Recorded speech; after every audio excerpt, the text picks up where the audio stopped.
Lunchtime whistle and the morning's finally done. I'm jumping in my car, I'm gonna have a little fun. The Doghouse Network's on my radio dial. Big Dog's taking care of business for a while. If you're listening to another station I don't understand, 'cause nobody does it like Thom Abraham. Give us a call, Steve. He's a northern-bred, southern-fed, slick-talking guy. Listeners in his posse are the Junkyard Dogs. The SEC from Tennessee to calling them hogs. From Hayesville up to Lexington to the Titan Tiger Land, nobody does it like Thom Abraham. I guess I'm on here. Am I on? Can somebody respond?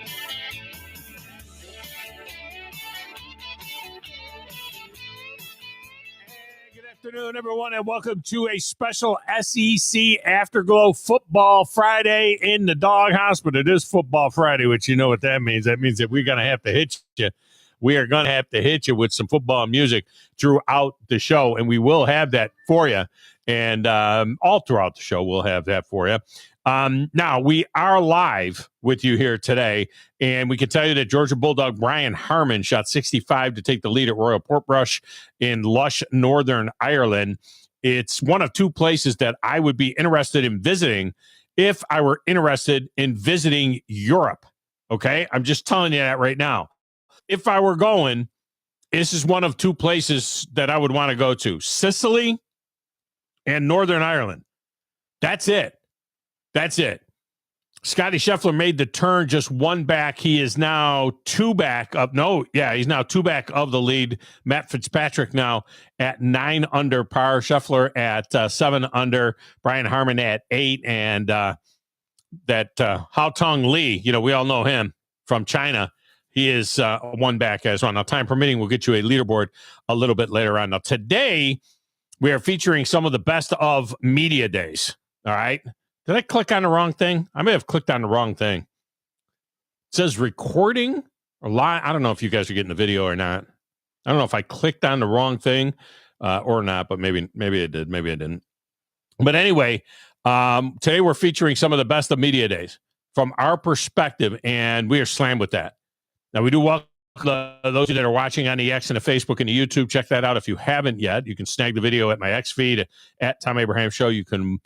We welcome those of you who are listening as well on the apps at your station, or those of you listening in Nashville on WNSR, or in Winchester on WCDT, and in Huntsville on our flagship station, 97.7 ESPN The Zone. There are 6 signals in all, just one phone number, 256-576-4977. We'll get you in. If we get a chance to get the phone lines open, we'll do that. Otherwise, you can text the show, 732-9TA-SHOW, 732-982-7469. It is a tremendous way to communicate with us. In hour number 1, you will hear from Brian Kelly, Hugh Freeze, and Mr. Football himself, Tony Barnhart, in his 50th and final year covering college football. In hour number 2, we have Josh Heupel, Kalen DeBoer, Tide defensive lineman Tim Keenan, and the commissioner Greg Sankey. And back at Mission Control, playing the Platters That Matter, and for some reason, by the way, my audio is not going to my board, and I'm not sure why, from my machine. But back in Mission Control, playing the Platters That Matter, the Stacks of Wax, and all of these interviews. Doing a tremendous job at the end of a long, long week. Living large and in charge on a Friday. Just Jumping Joe Hunk. Yeah, I didn't have my intro ready, Tom. I was 100%. Neither do I, apparently. I'm wondering why it's not going from... I mean, I think it's a blessing anytime I don't have to hear that song at the very beginning, so I'm not complaining. Yeah. I'm also not getting any video. Is the video up? Yeah, everything's going. That part is all right. Trust me, John and I have been working on that for the last 3 hours. So, yeah, thing is working the way it should. That's weird, because what I'm looking at right now it says that I'm still in the backstage. That I'm still off stage. I've already checked all social media feeds. Your face and the SEC logo is all up and rolling. I wonder why it doesn't come up. We changed a platform, folks, and for some reason it doesn't seem to come up like the other one did before. But apparently, there it is. Okay, so now I see it on the X, but it's not on the. It's not on that little back. That little back room video thing that they had that you could have that you can look at in house. It doesn't show up there, but apparently it does show up on X because I'm seeing it right there. on X now. So, Joe, a long week, right? I'm sure you're looking forward to getting this show done and being done for the week. This has just been, it's one of those weeks where you got to do it. You got to get it done. And, but man, when you get to the end of it, it's a big sigh of relief. And baseball is back tonight. And that makes the week even longer because, like, you go home and then there's no baseball to watch. And there's nothing. I'm not an ESPYs guy, and I don't watch the WNBA, and I don't watch the soccer game. So with no baseball for 3 days after the All-Star game, or 2 days after the All-Star game before we get baseball again, that makes the week even longer. Yeah, I use a lot of times I use baseball as like white noise, even for dinner or something like that. And so what I do is whenever we start getting around the dinner table, I tell the kids, hey, go get to the table, turn off Bluey, turn off, Disney, anything like that that's on. And then I put it on a baseball game just as white noise. Well, I couldn't do that for 2 days. And so it was a little strange. I will say it was just a little bit strange. But now, my white noise is back. So we're good. Well, I know that you are into that that Japanese ball thing. Yes. Were they on break too, or their All-Star break is next week. And so that's my morning viewing. So what I do is, again, if I have to wake up, like yesterday, for instance, yesterday I had to wake up, get here early because I was doing the morning show on 97.7. And so what I did is the game was like in the second inning. So I just watched that all morning while I was getting ready and going through all my normal routine and stuff. So that's always my morning viewing. And then I get American baseball as my night viewing. Well, Philly, with the British Open, we're able to watch that first thing in the morning. If you're a golf fan, you can watch it. It is incredibly lush there. And man, if I were ever to go over to Europe, and I have no interest in an overnight, I just don't. But if I were ever to do that, that's one of the places that I want to go to. It is Northern Ireland. It looks so beautiful there. Yeah, that one, I'm not opposed to the golf and the Open Championship the way I am tennis. So I've had the Open Championship on right now. It's on the in studio. Look right how now. lush it is, Joe. Oh, it's gorgeous. Look how beautiful it is there. And they say that Northern Ireland, I didn't realize that Northern Ireland's the size of Connecticut. It's very tiny. It's a little tiny country. Well, and there's certain countries like that, Ireland, England, Japan, those places where I feel like if I'm going to go, I've got to go for like a week or two because I don't know how many times I'm going to get to go there. Like I know if I want to go to Atlanta, I can go anytime I truly want to. If I wanted to go to New York, okay, I can do that. But going to Japan, going to England, going to those places, that's one where you're like, all right, I'm going to need to soak in as much of the country as I absolutely can because I never know if I'll be able to come back. Yeah, I don't want any part of Japan for sure. I'm not going that way. There's so many zero interest in going that way. And for me, it's like, okay, there are multiple baseball stadiums that I've grown fond of. Like I've grown fond of obviously the one for the team that I cheer for, but like the one that I showed you a few weeks ago where Shohei Ohtani used to play. That thing is gorgeous. Like I would love to go there. In fact, Japan actually is doing a thing now for tourists, whereas once you fly into the country, you can fly inside of Japan for free. So like, yes, it's like a one-way ticket to different parts of the country of Japan because so many people are just going to Tokyo and they're not going to other cities throughout the country. So they have put out a deal now that if you are from certain areas like the United States, like England, that you fly into Japan, you can schedule a one-way flight from the airport that you fly into to another city in Japan for free. That's cool. So you could tour more places of the country and it's not costing you any more money. That's very cool. All right. By the way, Joe, I don't like Atlanta really that much, downtown Atlanta. I mean, it's all right, but I really don't like downtown Atlanta. Hosing. Yeah, it does need a good hosing. But I will say this. Yesterday, when I called for my lift, for my driver to bring me back to the house and get my truck to come home, I never felt safer in a car in Atlanta. Joe, I just want you to go, and you the listeners, go to my X feed at Thom Abraham Show. Go to my X feed. I put up a screenshot of the notification that I got when my driver was 4 minutes out. Take a look at it, and you'll see what I mean. Never have I felt safer. And there were so many one-liners that I had in my head when my driver showed up. I mean, I wanted to go all Carrie Underwood. I wanted to go. Why didn't you just? I mean, did you not ask him? Like, are you sure you're just taking me to the house, right? Like, is this how it happens? Like, do I not know this? Like, if I went to somewhere where people have to take this drive eventually, like, is this how it works? Like, do I think I'm like ordering an Uber and I'm just getting this? Are you here to deliver me? Yes. To the house? And why are you only driving a Toyota Highlander? Yeah, I'm like, what's up with the Highlander? I mean, come on. So my driver, you got to go see it, guys. It's at my X feed. My driver's name was Jesus. And it says your driver's arriving in 4 minutes. Jesus in a Toyota Highlander. Of course, it's a Highlander. It's not going to be a Lowlander. No. And yeah, he showed up. And I wanted to say, Jesus, take the wheel. I wanted to go full Carrie Underwood on him. Also, how can you not give him anything but 5 stars? Do you not feel like you would be sinning? Not only did I give him 5 stars, I gave him a good tip. Yeah, too. like the man has a 5-star rating. Like, do you not feel like if you gave him a less than 5 stars, like you're sinning? Like, I feel like I would be. I wanted to tell him that listen, let me drive. I wanted to say, why don't you get in the back? I feel very uncomfortable. You know, it's bad enough you're washing the apostles' feet. I said, but now I got to sit in the back while Jesus is driving me around town. I mean, come on. Like, Tom, you drive way too much as it is. It's time for me to drive. Just letting you know. It's a good thing that Satan didn't show up to pick me up. I don't think I'm getting in that car. Be like, hey, guys, I'm good. I'm good. Yeah, I'm good. I'll walk. I'll take the scooter like John did. I'll just get on one of them scooters and go. All right, let's get a break in here because we got a lot to get to. When we return, we will kick it off with Brian Kelly from LSU because he kicked it off and did a great job, I thought, because I thought a couple of years ago, but he felt much more comfortable and did a good job in what could be his last year at LSU if they don't start winning big football games. We'll do that next. It's the Thom Abraham Show. It's the SEC Afterglow Show here on the Thom Abraham Show.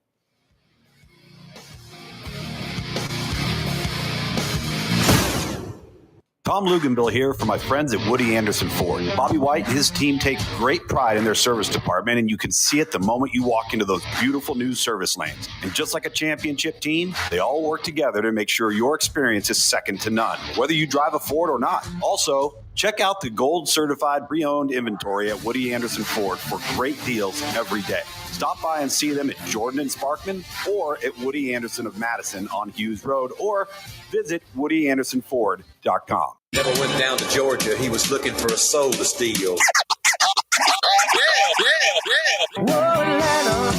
The Drive in Atlanta is brought to you by Woody Anderson Ford, Alabama's F-150 Superstore, Berkshire Hathaway Home Services, Rise Real Estate, and Adams. We know great homes. Eagle Masonry and Insulation will save you money.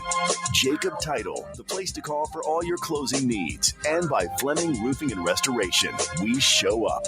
SportsMed is the official team physicians of the Rocket City Trash Pandas. And if the pros trust SportsMed, you can too. SportsMed provides every service you might need for complete orthopedic care, specializing in orthopedic surgery, sports medicine, joint replacement, spine surgery, neurosurgery, and podiatry. And they offer their own brace shop, in-house full-body MRI, physical therapy, walk-in clinic, and so much more.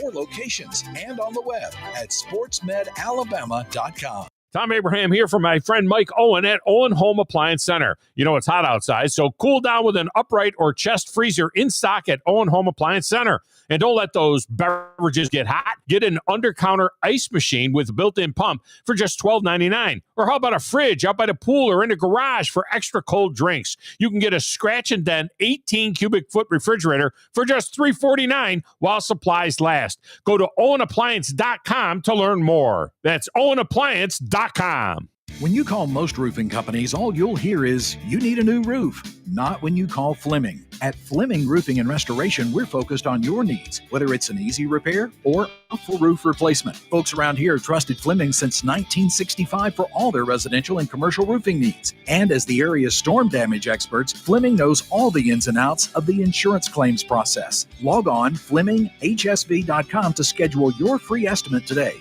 Fleming Roofing and Restoration. We show up.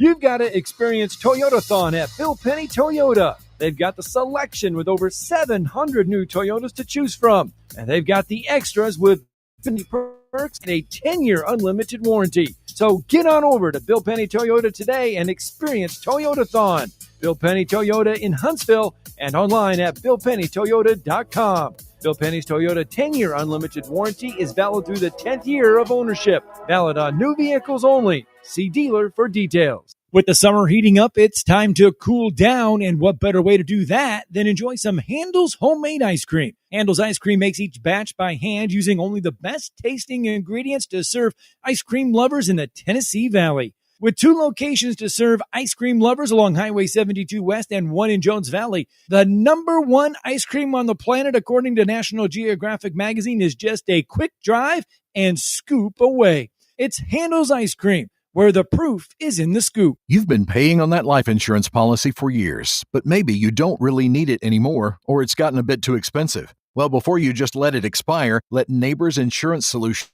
with you some alternatives that you haven't considered. Don't throw away something that still may have great value for you. If you want to learn more about what Neighbors Insurance Solutions can do for you, call 256-763-7693. A death benefit could be a life benefit. Learn more at 256-763-7693. The state's largest orthopedic group is growing to meet the needs of the patients in our community. The Orthopedic Center has long been the most trusted name in orthopedics in North Alabama. So as our area continues on the fast track, so does the need for premier orthopedic care anywhere and anytime you need it. TOC is proud to announce the opening of our new locations in Albertville and Hampton Cove, along with the grand opening of our newest office in Decatur. These clinics will offer the same high-quality orthopedic care you have come to associate with TOC, with the convenience of being closer to home. As a patient, your time is your most precious asset, and we recognize that at TOC. That's why we are also proud to announce the opening of our urgent ortho clinics to handle those bumps and bruises that need prompt attention. These clinics are available to care for acute orthopedic injuries with no appointment necessary.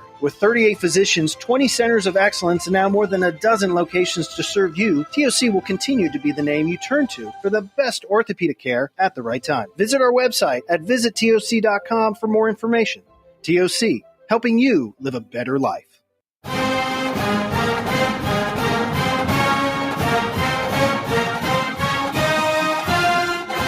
Wow. Wow. Hail to the victors on our SEC Media Days Afterglow show. Pandering a little bit.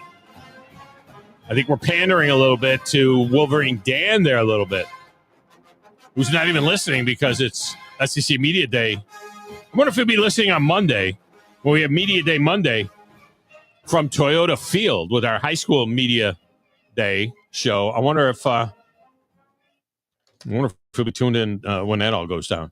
All right, let's get things started here in our Afterglow show. We're going to get started with Brian Kelly. He was first out of the chute. I thought he was very, very nervous 4 years ago when he first came to SEC Media Days. It was he had to explain his accent and how, that stupid fake accent he was doing and all that stuff. This time I thought he was much better. These were his opening comments. Go Tigers. Love it. Well, welcome. It's an exciting part of this month because we're close to football season. And clearly, as a football coach, we love this part of the year. I think what stands out to me is that when I get this opportunity to talk to everybody, it's really about generating the continuous excitement fan base for LSU football. We have an incredibly passionate fan base. We've sold over 75,000 season tickets. We lead the country in season ticket sales. And so as we get close to the season, you get these opportunities in front of the media, and I know you want to talk specifics. You want to talk about some of the hot topics that are confronting us. What confronts me is how we continue to generate the incredible support. And that means what are we about to do? And that is continue the vision of graduating champions at LSU. Every single day, that's what we talk about. I know you find that hard to believe in a sense, but that's what we talk about. We are still college. This is still about college. This is not the NFL. And that's a great thing for a guy like myself that started in Division II and has worked my way through 5 different programs. It's really about the student athlete and the relationships with student athletes and helping them get to that goal of graduating and helping them get to that goal of winning championships. And so we have a clear process in place for our guys, and that process is what I love to do. I come up here every year because I love the relationships with players. I love developing our players. I love the ability on a day-to-day basis to have a transformational relationship with them, so when they leave our program, they're successful in the NFL, they're successful in life. And I know sometimes it's sound bites and, quick observations. It's my life work. I'm much more interested in the significance of what we're doing than just the success. And so I start my talk with you about certainly excited for our fan base and this season, but I'm more excited for our players and the opportunity that they're going to get to continue in this developmental process. So, when you talk about how you get there, you need to look at where we started. And when we started in 2022, we didn't have a full roster. We needed to upgrade our guys' mindset as it relates to academics. And we've been able to do that with this first year in 2025, having a perfect GSR. And that, to me, are some of the underpinnings that I know you're more interested in talking about other things, but this is what excites me about LSU football. Our ability to graduate our players now and to move them on and see the success that they're having in the NFL because they're prepared. They're ready to handle what the NFL has to offer them. And so for me, that's success, right? That is its success because it's significant. We're talking about young men that are now able to get a degree and play for championships and move on to whatever their vocation is. Look, the expectations are always high, and we've got some outstanding players. I think you start always with the quarterback and Garrett Nussmeier. I think when you look at Garrett, what he brings is a mindset of a coach's son. And that is, I'm always looking to improve. Every day he comes to workouts, every day he comes to practice, he's looking for areas to improve on. Now, I would tell you that experience is going to be his best teacher in the SEC. Having obviously played a year in the SEC and has seen what needs to happen on a consistent basis is most important, but he brings that individual trait that coaches love. Because he wants to be taught. He wants to be coached. He wants to be coached hard. He wants to be coached in a manner that gets him to be the best version of himself. And I love that about Garrett. We've got Whit Weeks here today. Whit is our driver. He brings the passion. But passion without focus is irresponsible. And he's not that. He's got incredible focus. He's got incredible passion. And it rubs off on our entire defense. And he wants to obviously outplay his brother West Weeks, who's a pretty darn good player as well. But now add Harold Perkins back to the mix, who was out with an ACL last year, a player that can make plays all over the field, and it gives us an incredible linebacker group. And Chris Hilton is with us today as well. And I want to say, Chris had a very difficult injury last year, one that really didn't allow him to be the player he is. He runs 22 miles an hour. He's a guy that can go get the football. He can change games, and we didn't have him virtually the entire year. And that was frustrating to him, and it was difficult for him. But he fought through it. He had a great end of the season for us. And I love the way that he has now used his personality, which isn't one that if he gets up here, he's not going to lot, but respected by his teammates because of what he does every day and how he does it and how he handled injuries last year. Many of you know that we went into the transfer portal to really build depth, championship level depth across the board. You know, guys like Patrick Payton from Florida State, Baron Brown from Kentucky, Nick Anderson, Jack Pyburn, Bauer Sharp, just to name a few. Mansour Delan at the safety position and corner position. I could go on, and I've missed some of them, and I'll make sure that when I get to some of these other locations, I bring their names up as well, because so many of them are deserving to be talked about. But what I want to finish with, and more importantly, is that LSU offers the most incredible day experience in college football. And we do pretty darn good in baseball. We do pretty good in gymnastics. We do really well in all of our other sports. But the game day experience at LSU is incredible. And it's because of our fans. They're so passionate and so knowledgeable. When you go into that stadium, they are watching the game. They are following every play. And that, as a football coach, that's the captive audience that any speaker wants, that any teacher wants. It is such a captivating audience, and they are so passionate about LSU football that they've delivered for us. As you know, I had $1 million gift, my wife and I, to help support our NIL.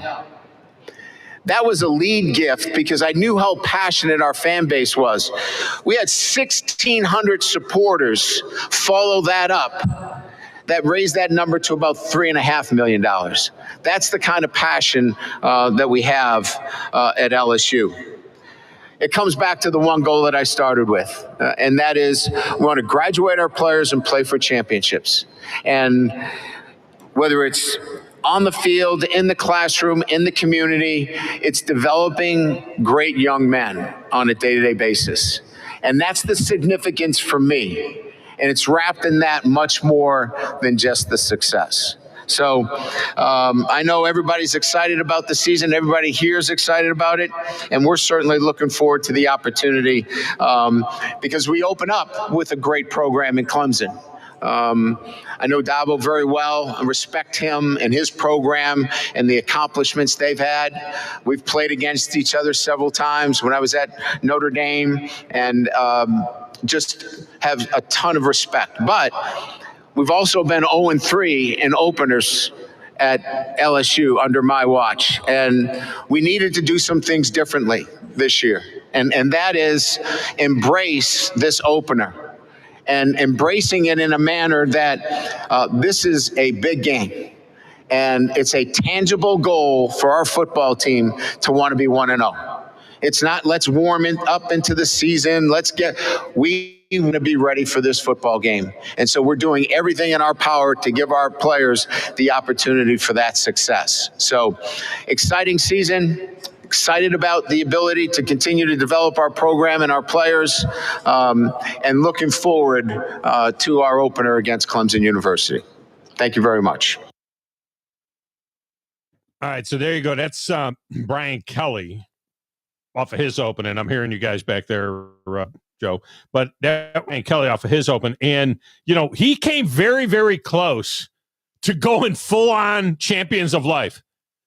I mean, am I lying or what? I mean, did he almost go Butch Jones champions of life, Joe? I thought he was going to drop that. He deflected everything away from winning football games and defining success as being graduating the football team. Now he's excited because they have a high average GPA and they're graduating guys. I mean, he almost went champions of life.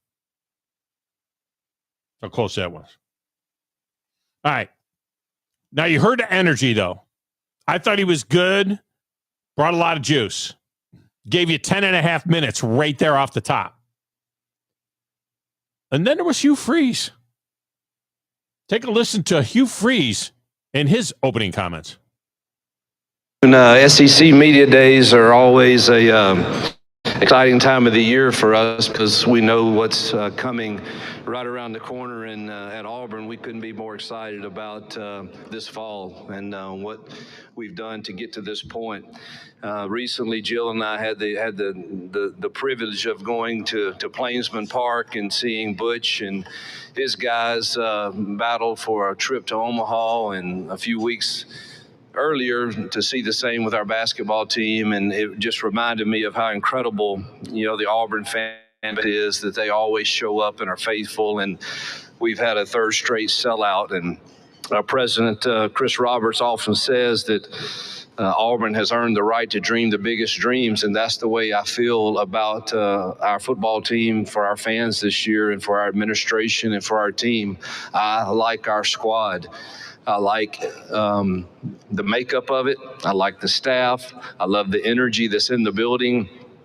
And I can't be more excited about us having a chance to prove that we can compete in every single game that's on our schedule. And heading into our third year, with respect, obviously, to our great league, our roster is just better. We're bigger, we're faster, we're stronger, our culture is strong, and our chemistry and carryover in coaching is here for a second consecutive year, and most of our locker room is bought in to the standard to which we think it will take for us to win football games. And so we brought three great ones here today in Jackson and Connor and Keldrick. I know you got to visit with them, but those are incredible human beings. Number one, great Auburn men, and also tremendous leaders for our football team that we will count on heavily come this fall. We have built this fairly fast. We should have won or could have won last year, and we've done everything in our power to evaluate why that happened and what we can do better as coaches, and then get more pieces to the puzzle with more and more players. And we feel very confident we've done both. And our expectation is we embrace the high expectations that Auburn brings, and we believe this team's potential is limitless. 2.5 minutes. 2.5 minutes. And in those 2.5 minutes, he spent the first little bit talking about the baseball team and the basketball team. He talked about potential and how excited they were without a lot of excitement. I mean, look, I'm not being a hater, Joe. I'm not being a hater, but it wasn't very inspiring. Welcome to life underneath you freeze. I thought he had more juice. I was looking for the gun point that was there at his head of him being forced to be on that stage. Cause yeah, I mean, again, that man knows how to take up the entire 30 minutes. And I feel like he was being forced to be there. I think he had a shock collar on his ankle or something. He sounded like he was annoyed that he missed a tee time or something. It was like, really? I got to be here. I could be out playing golf and I got to be here. I got to talk to you people. I mean, it was like, okay, SEC Media Days. I went to a baseball game and love what baseball and basketball are doing. And love Auburn. Yeah, our roster is better. We could have won games. We didn't, but we could have maybe won games. I mean, I don't know. It would, to me, that was soft. All right, we get a break in here. When we come back, guy who's never soft, Mr. College Football, Tony Barnhart, and I sat down for the final time live. Tony will come on the show in the future because he always has the phone. He's a great guy, good friend. But this was his last go-run at SEC Media Days. You'll hear that next, right here on the Thom Abraham Show.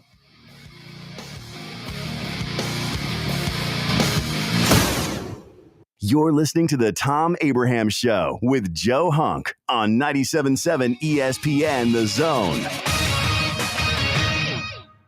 This is Brent Musburger's VSiN Action Update on 97.7 ESPN The Zone. Drivers who switch to Progressive have an annual savings of nearly $750. Progressive.com. It's training camp week at VSiN, the Sports Betting Network. Download the VSiN NFL Betting Guide at VSIN.com. Buccaneers favored to win the NFC South Division title. The Falcons a second choice at plus 250 with an over-under win total prediction of over 7.5 wins. Carolina Panthers prediction under 6.5 wins. The Saints are 5.5 wins. Steve McAdoo says they could be headed for the worst record of the NFL. Paulie Howard of Follow the Money has bet the Saints to have the worst record of the NFL. It's one of his best bets at 5-1. Another of McAdoo's best bets under 6.5 wins at -190. For more, go to VSIN.com. Mike Sennett, 97.7 ESPN The Zone. I'm here with Stan McDonald of Jacob Title. Stan, I've heard that every real estate closing at Jacob Title is a very big deal. Why is that? Wes, I'm reminded of a very impactful statement that I heard from Coach Gene Stallings years ago when he talked about big games and little games. He said he didn't like that comparison. He says, because try losing one of those little games. And if you ever do, it ends up being the biggest game all year long. Well, it's the same thing with real estate closings. Every game, every closing is a very big deal at Jacob Title. Because when it's your closing and your contract on the line, it's a big deal, and we understand that at Jacob Title. So it sounds like whether your client is a first-time residential buyer or a multi-million-dollar investor, they can expect your A game. That's exactly right. As a matter of fact, when you bring your real estate closing to us at Jacob Title, we understand it's all about trust and confidence. And when Stan McDonald tells you that a chicken dips snuff, you can look under his wing for the box. Like Beebs likes to say, there's no doubt about it. It's the Ford Summer Sales Event at Woody Anderson Ford. Hey folks, Bobby White back again. And I'm here to tell you now is the time to get the Ford you've been thinking about. From 0 down leases to 0% financing, we've got it going on this summer. Woody Anderson Ford has financing as low as 0% for 48 months, plus 0 down payment, plus 0 payments for 90 days, plus 2-year, 25,000-mile complimentary maintenance.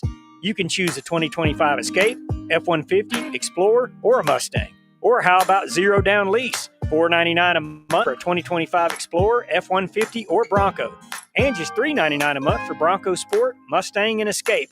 Again, these are 0 down with complimentary maintenance too. This is a 36-month lease with 0 down, 0 security deposit, just tax, tag, title, and your good credit. These offers end 9/2/25. It's our Woody Anderson Ford Summer Sales Event, so hurry on down. I'm Bobby White, and I hope to see you soon. Thom Abraham here for my friends at Your Home Window Company. When it comes to replacement windows, exterior doors, or new window screens, Your Home Window is the answer anywhere in Huntsville, Athens, Decatur, or Hartselle. Your Home Window windows and doors are made here in the USA and come with a lifetime warranty. When replacing those old windows or doors, Your Home Window has the solution for you. In-home estimates are always free and financing is available. Learn more at yourhomewindow.com and see clearly with Your Home Window. Visit yourhomewindow.com to make an appointment today. Normally, when you call a roofing company, all you hear is, you need a new roof. Not when you call Fleming Roofing and Restoration. Since 1965, the folks at Fleming have been focused on what you need, whether it's an easy repair or a full roof replacement, commercial or residential. And when it comes to storm damage, you want Fleming on your side. They know all the ins and outs of insurance claims and will guide you through the entire process. Log on FlemingHSV.com and book your free estimate today. Fleming Roofing and Restoration. We show up. Your Fox 54 weather, brought to you by Tellini's Italiano. I'm Chief Meteorologist Jordan Dressman. A mostly to partly sunny sky this afternoon. Temperatures climbing into the lower 90s. Heat indices aren't going to be as big of a problem today as they have been over the last couple of days. Scattered showers and thunderstorms are going to be in the forecast. We drop into the mid-70s as we head into the overnight. Much the same for your Saturday. A partly sunny sky. Temperatures climbing into the lower 90s with some scattered showers and thunderstorms. Your Fox 54 weather, only on 97.7 ESPN The Zone. The Drive with Wes Neighbors and Steve Moulton. Weekdays from 5 to 7 p.m. Only on 97.7 ESPN The Zone. Show is brought to you by my friends at Valley Equipment Rental. You know, we've talked about what they can do for you, the homeowner, but, you know, how about the contractors? Let me talk to those guys for a minute. You know, they got some huge excavators over there. I'm talking about into 30 to 50,000 pound range. They've got the dozers up to 105 horsepower. That's a big dozer. And they got more lifts than anyone around, including the 80-foot booms that reach 56 feet with a 10,000 pound capacity. They've got 2 locations. Check them out. Valley Equipment Rental.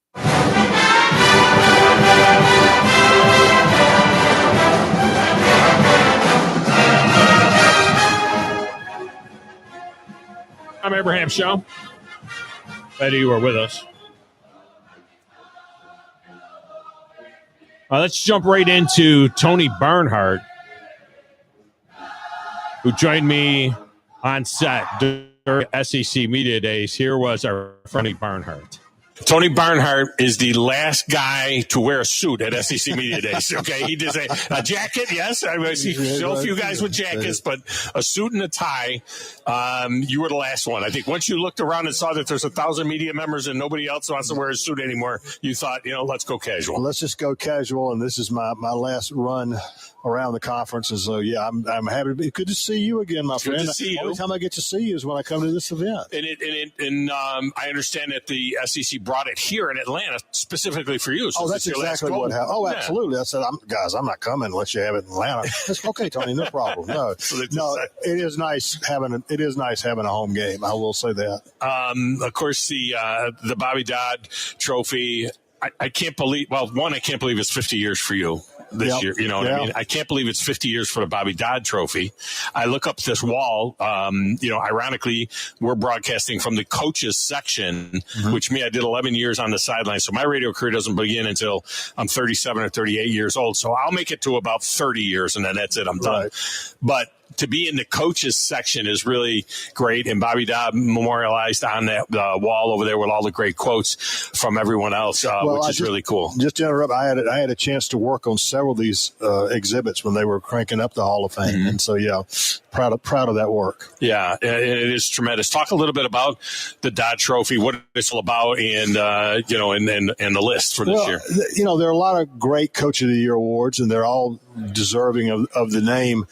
But I've been a member of the Bobby Dodd Foundation Board of Directors. So this is my 15th year, I want to say, being on the board. And we present the Dodd Trophy, the Bobby Dodd National Coach of the Year. And the Dodd Trophy is different, Tom, in the sense that it's not just about wins and losses. It's about academics. It's about community service. It's about what kind of program you do. And so, we don't pick the conventional coach. Last year, we chose Marcus Freeman, the head coach at Notre Dame, and it turned out to be a great choice. And one of the other things that's different about it is when we present the award, we don't have you come to us for our dinner and give you the award. We come to you. We have a dinner on your campus and present the award. We had a contingency of about 15, 20 people presenting the Dodd Trophy. Went to Notre Dame and had presented the award to Coach Freeman, and it was a grand time. So it's a different Coach of the Year award, and I'm very happy to have my name associated with it. You wonder if it's going to become more and more difficult to find those special coaches that have those academic things, because it seems like in all of the talk around college football over the past couple of years now, and now that we're into revenue sharing and everything else, the last thing anyone really ever talks about anymore is the college part of college football, the academic part of it, and we're losing that. I don't know how a kid gets a degree when he goes to 3 or 4 colleges in 5 years. You put your finger right on it, okay? And that is, as we have our discussions, we want to gauge academic progress, but how do you do that when a guy's going to this many schools? And we don't have an answer yet, but in the future, that is going to be an issue we're going to have to discuss. I thought it was tremendous to hear Kirby Smart speak about not wanting transactional players. He used the word transactional about 5 times in 20 minutes. And we, saying that we want guys with passion, we want guys who want to get a degree, and we want to help them through that process and so on. And in some cases, it sounds Pollyanna. But in other cases, I've talked to a few kids here this week that are getting their degrees, and they're proud that they're going to graduate at in mid-season next year and so on. And so I think that's a significant thing. But that is going to be the big issue is whether or not college kids are now transactional, or are they for the passion of the game and the passion of the education? Well, and I think we've always had a situation where some guys only cared about football and didn't pay attention to the fact that someday football is going to be over. And what are you going to do then? You have an opportunity to get a world-class education, and you need to take advantage of it now. But yeah, I'm very proud that Kirby used the word transactional. I'm very, very proud as a fellow Georgia grad. And so, I think that's a real issue moving forward. So when do you guys start developing the watch list and so on and so forth for the Dodd? Is that done now? The watch list is out now. Okay. And then every week we have a Bobby Dodd Coach of the Week, guy who had a great game and that sort of thing. So that's printed throughout. And then we vote on the award in December, and it is presented. Whatever the Peach Bowl is a semifinal this year. It'll be presented during the Peach Bowl. Now, is this strictly a Division I thing? Do they have it for the different divisions, or are all coaches? I speak as a former Division III coach. Well, are all coaches involved in all this? Coaches are eligible, and it's not just the big boys. We had the Tulane coach, Willie Fritz, was our choice 3 years ago, and that was a great trip, by the way. Coach Fritz is a very impressive guy. But, yeah, there's not a Division II or Division I. Maybe there should be, but those are the ones that we're honoring now. More of those guys do complete their education, at least, because it becomes that important thing. And it's really only, I think the number's only about 2% still that go on and cash a check in the NFL. That's exactly right. So that 98% of you, it makes sense to kind of get that degree and be an important part of society going forward. And then now you're going to have a book that's coming out as well, Mr. College Football, 50 Years of SEC Memories. Is that going to focus on the history of the SEC over 50 years, or will it focus it all on the media side of covering the SEC? Because if you don't have a chapter in there about skywriters, I'm going to come to Atlanta myself and knock you over the head. I mean, that was, what it's about. It's going to be 17 essays. It's going to be 16 essays. I'm looking at every venue in the SEC, and frankly, to be selfish, it's about my memories. It's about the things that mean something to me. Like, for example, my greatest memory of SEC football is December 2nd, 1989. The day that Alabama went to Auburn for the first time. And all the people said it would never happen. And Bear Bryant said, as long as I'm alive, it's never going to happen. And in 1989, it did. And that was an incredible day. But it's going to be an essay on my favorite memories from each venue. South Carolina, an example, the great game that Steven Garcia played to beat Alabama number one in 2010, things of that nature. And one chapter is going to be dedicated. I have a group of guys that's been traveling with me for 40 years, going to selected Georgia games, and every year at the Georgia-Florida game in Jacksonville. And we've been together that long. We lost one of our guys 2 years ago. So every year when we go back to Jacksonville, we honor him. And and that will be one of the chapters in the book. But it's really about Tom. It's really about my memories, things that meant the most to me in 50 years of doing this. Well, 16 chapters means that you got to include Oklahoma and Texas in there, and that's going to be like 15 minutes ago, right? I mean, it's going to be pretty recent, yeah. But I'll go. My plan is to go to Oklahoma. I've already talked to Coach Barry Switzer, and we were going to do something on him as my Oklahoma. Because you can't write about Oklahoma football and not write about Barry Switzer. Right. I mean, that's just part of it. And so, it's going to be fun. We're going to turn in the manual. I'm going to gather more memories on this tour that I'm doing. This will be a little bit different year, and I'm looking for. We hope to have the book out by October, November of next year. It is fascinating, and hearing you do that makes me want to start jotting down some things just for my own self, for my own purposes, because there are those moments throughout history. 20 years ago was the first time I went to Arkansas, see a game there, and my sense was, I'm in the Southwestern Conference. Yeah. That was 20 years ago. I felt that. And that was only 2004, 2005, somewhere in there. And that's what it felt like. It felt like I was in the Southwestern Conference. It did not feel like I was at an SEC game. Right. And that was before they did the renovations of the stadium. It was open-ended at one end and things like that. So you have those different moments. And the night that, it was funny. We listened to the director of officiating talk about scoring, and you got to have scoring, and scoring is exciting. I think possibly the most exciting SEC football game I ever was at in the press was 6-3 Alabama over Tennessee on what was memorialized as Rocky Stop, when Roman Harper and the tackle and the ball goes through the back of the end zone, and I thought the stadium was coming down. I mean, it was amazing. No, and there is still a place for defense in this conference. Now, you got to score some points to win, but a defensive struggle that's old school. I love that stuff. Yeah, I mean, it's always been part of the game for sure. What is your take on where we're at now? Did you ever think we'd see the day where we would literally get the schools somehow writing checks to players, although they're not employees. I haven't figured that one out yet, but I guess they're going to get 1099s or something. But 1099 rules. I'm a businessman too. 1099 rules. The person has to work for somebody else too, right? And I don't know how you're not an employee if that's the only people you work for and they give you a check. But I know they don't want them to be employees, but I think at the end of the day, they're going to, just my opinion, they're going to have to be employees. Why? Because this is not going to, Tom, this is not going to get resolved. By resolved, I mean, let's don't go into court every single day. This is not going to get resolved until the salary part of this thing is collectively bargained for. Right. Okay. Because now, we're going to pay you $20 million. Why do you get to choose what? Right. I haven't given you the rights to what I can earn.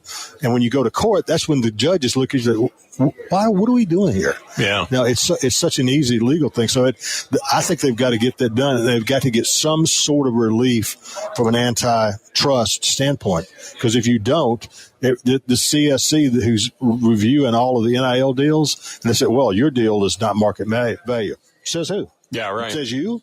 Do you get to decide what my market value is? I didn't give you my marketing rights. Right. And you're making your mind, this is what I'm worth? No, I'm worth whatever somebody's willing to pay me. Yeah, nobody told Peyton Manning how much he could make from Nationwide when he was playing in the NFL and he was doing commercials, like crazy and so on. But those guys also, I try to explain to people about NIL. NIL was never meant to be, here's a bunch of, when I heard Brian Kelly say I made a $1 million donation to the NIL. I'm like, why? What were you buying? I mean, I don't understand that. NIL means name, image, and likeness. It's a car dealership that wants to pay me to come there and sign autographs on a Saturday for an hour. They're going to give me $1,000. Right. That's NIL. I don't understand this. But the coach is giving money to somebody to give back to his kids. That's a goodwill gesture. Yeah. That's what that is, and it's going to be interesting. I don't know if you noticed the model at Georgia, what Georgia's going to do. They have basically taken all of their NIL operation and collectors and all that and have Learfield has purchased it. And Learfield is going to handle their entire NIL operation. That way you've got everything on campus. At least you don't have this classic city collective, where does the money come from and all that. So I think more and more schools will do that because it's a cleaner process. To the game itself, just some of the things that have changed if you look at the last 50 years of SEC football, and it used to be a grind. I mean, the Big Ten was the one that said, 3 yards in a cloud of dust, but, we played pretty good defensive football over the years in the SEC. What are some of the seminal moments along the way that you look at and you say, it changed when we started doing this or that? When Steve Spurrier arrived in 1990, he changed the course of the SEC forever, because the SEC it wasn't 3 miles in a cloud of dust, but it was run the ball, play defense, and you would win 24-17. Mm-hmm. Steve Spurrier changed all that. Now you have to average 30 points a game. If you think you're going to compete for a championship, you got to average at least 30 points a game. And he made the entire league. He didn't just do it for his team. He made the entire league adjust to what he was doing. And then everybody, now you're throwing the ball all over the place. So he changed the game forever. The second big change was Roy Kramer. Roy Kramer founded a little known codicil in the rules that said, if you have 12 teams in your league, you can have 2 divisions and play a conference championship game. Mm-hmm. And I was there when Roy Kramer, when he made the decision to do that. They had South Carolina and Arkansas, and I was outside the room when he told his football coaches, "Hey guys, guess what? Guess what we're going to do? Mm-hmm. We're going to go to 12 teams. We're going to have divisional play, and we're going to have an SEC championship game." And the coaches went, "You mean we got to win one more game to win the SEC?" Hold hands and sing Kumbaya. No, well, and I will never forget, Roy Kramer comes out of that meeting room in Destin, and here come the coaches right behind him. And Gene Stallings walks out of that room, makes a beeline to me. So let me tell you, because I'd been covering this. He said, "Let me tell you one thing, Tony. The SEC will never win another national championship." And then the next year they did. And he did, yeah. But if Florida wins that game, oh, yeah, the whole picture changes possibly, because now an Alabama team that would have been ticketed for a shot at a national championship in a bowl game now is off the table because they lost to Florida in this stupid, 13th game that nobody wanted. You know what I mean? And which ended up being genius, in the long run. And, when they talk about expanding The only part of it that I really do kind of get excited about there being 3 games on championship Sunday or championship Saturday, being a game where a conference champion could be playing and 1 and 2 are definitely in. And then, 3's playing 6 and 4's playing 5 for the other 2 spots. There you go. That was our conversation with Tony Barnhart, and we just clipped off the very, very end of that so we can get our top of the hour break in here. But Barnhart, always a great conversation. All right, coming up in hour number 2, we're going to get it started with Josh Heupel and then Kalen DeBoer and Tim Keenan III. It was very inspirational talking to Tim Keenan III. I thought DeBoer did a good job as well, Josh Heupel. And then we'll end it with Greg Sankey in the conversation that we had with Greg Sankey. And you get to hear some of the comments of him on that deal. Matt Fitzpatrick leading in the British Open at 9 under par. Brian Harman is in the clubhouse after shooting 66 at 8 under. Lee from China is also 8 under. Scotty Scheffler is on the course right now, 7 under. He gave one back. He had gotten it to 8. And now he just missed a putt, which hopefully was for birdie. He can't believe he missed it. He can't believe he missed it. They've had sun, rain, wind, cold, everything going on there at the British Open. They do a lousy job with the score bug. That's for sure. All right, coming up, hour number 2. It is our SEC Media Days Afterglow show right here on the Thom Abraham Show.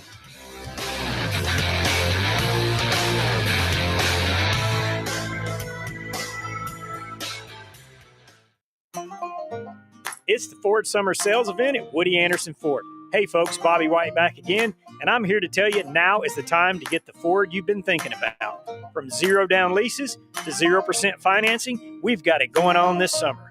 Woody Anderson Ford has financing as low as 0% for 48 months, plus 0 down payment, plus 0 payments for 90 days, plus 2-year, 25,000-mile complimentary maintenance. You can choose a 2025 Escape, F-150, Explorer, or a Mustang. Or how about 0 down lease, $499 a month for a 2025 Explorer, F-150, or Bronco, and just $399 a month for Bronco Sport, Mustang, and Escape. Again, these are 0 down with complimentary maintenance too. This is a 36-month lease with 0 down, 0 security deposit, just tax, tag, title, and your good credit. These offers end 9/2/25. It's our Woody Anderson Ford Summer Sales Event, so hurry on down. I'm Bobby White, and I hope to see you soon. With the summer heating up, it's time to cool down, and what better way to do that than enjoy some Handel's homemade ice cream. Handel's ice cream makes each batch by hand using only the best tasting ingredients to serve ice cream lovers in the Tennessee Valley. With 2 locations to serve ice cream lovers along Highway 72 West and 1 in Jones Valley, the #1 ice cream on the planet, according to National Geographic magazine, is just a quick drive and scoop away. It's Handel's ice cream, where the proof is in the scoop. Normally, when you call a roofing company, all you hear is, you need a new roof. Not when you call Fleming Roofing and Restoration. Since 1965, the folks at Fleming have been focused on what you need, whether it's an easy repair or a full roof replacement, commercial or residential. And when it comes to storm damage, you want Fleming on your side. They know all the ins and outs of insurance claims and will guide you through the entire process. Log on FlemingHSV.com and book your free estimate today. Fleming Roofing and Restoration. We show up. Thom Abraham here for my friends at Your Home Window Company. When it comes to replacement windows, exterior doors, or new window screens, Your Home Window is the answer anywhere in Huntsville, Athens, Decatur, or Hartselle. Your Home Window windows and doors are made here in the USA and come with a lifetime warranty. When replacing those old windows or doors, Your Home Window has the solution for you. In-home estimates are always free and financing is available. Learn more at yourhomewindow.com and see clearly with Your Home Window. Visit yourhomewindow.com to make an appointment today. There's power in caring when it is put into action. Each year, our bankers serve on nonprofit boards, support our local educators, and volunteer with our hometown food bank. I'm Bobby Humphrey, Vice President of Business Development for Pine Bank, and community service is just not a line item in our mission statement. It's who we are. Because after all, Alabama is our home too. That kind of commitment to community might not be what you would expect from a bank, but it's exactly what you can expect from us. Give us a call or stop by one of our 2 offices in the Huntsville area and experience unbeatable service and legendary results. Bryant Bank Equal Housing Lender, NMLS ID 2428943, member FDIC. WCZN, Union Grove, Huntsville, Alabama. 97.7 ESPN, The Zone. This is SportsCenter. I'm Christine Lisi. Day 2 of golf's oldest major championship. Brian Harman's in sole possession of the lead at the Open Championship at 8 under. Scotty Scheffler, 1 under through 2 holes today, is 4 back. Rory McIlroy, 5 off the lead. The NFLPA needs a new executive director following last night's resignation by Lloyd Howell. He's come under scrutiny since ESPN reported he's maintained a part-time consulting job with a private equity firm that holds league approval to seek minority ownership in NFL franchises. ESPN's Adam Schefter's reporting the board of player reps is expected to meet as soon as possible to determine the next steps, which may include naming an interim executive director.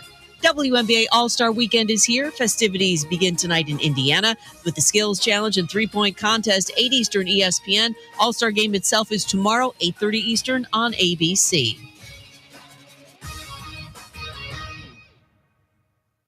You need to be more like a dog. Like what you guys are doing. You've got your fingertip on the pulse of your listeners. You guys know what they're talking about. Be a dog. God bless the show. You are the Messiah. We need more dogs. This is the best show on radio. The big dog, Thom Abraham, is here with you. Hey, I see you. I see you, dog. So settle in and get your bark on. That's my dog. Now live.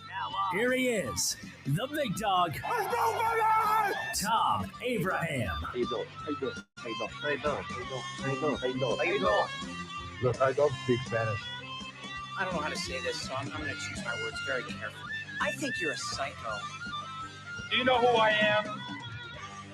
I mean, that guy sounds like El McPherson farting into Miles Davis' trumpet. I guess I'm on here. Am I on? Can somebody respond? Get off my lawn. I have to drag my Yankee ass out of here.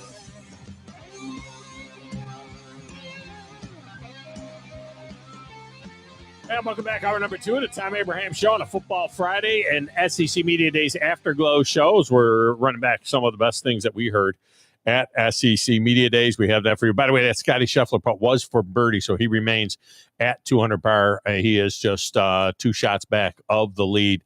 He is on number 12, so he's got some opportunity yet.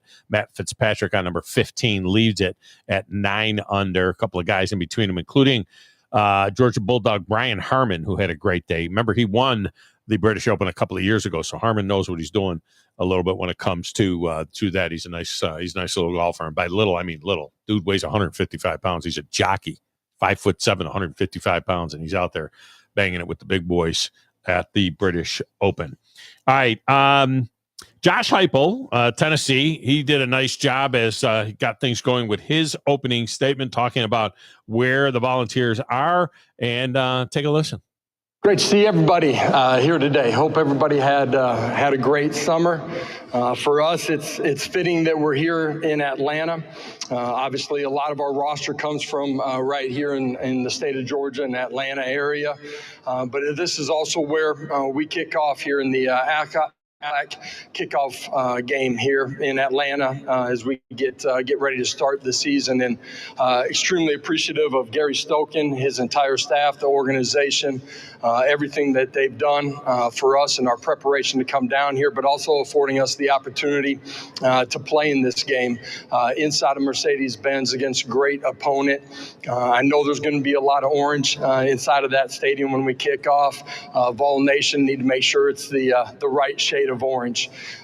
Embarking into year 5 as I was getting for today, I really rewound back to year 1 and how myself and our staff came to Tennessee and the adversity in which we took the program over, and I'm really proud of what we've done, from roster management to some of the recruiting things that we had to deal with.